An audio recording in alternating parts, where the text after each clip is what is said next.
Bangkay ng babaeng hinihinalang ginahasa, natagpo ang palutang-lutang sa Pantal River sa Dagupan City. Nagkatutok si Russell Simorio.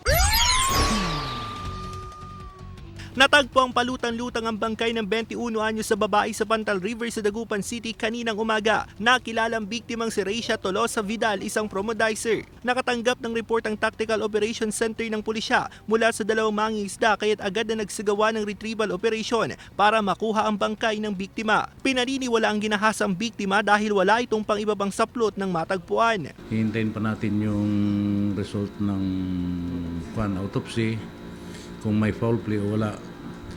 Nagkakandak pa kami ng follow-up investigation tungkol dito dahil nakapagtataka nga kung bakit walang saplot yung babae. Labis na nagdadalamhati ang mga kaanak ng biktima. Hustisya ang hiling nila.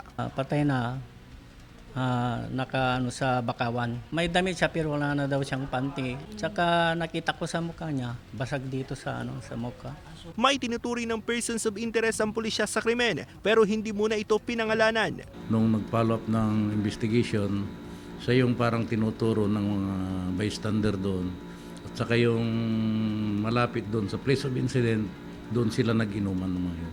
Russell Simorio, naghahatid ng Balitang Amyanan.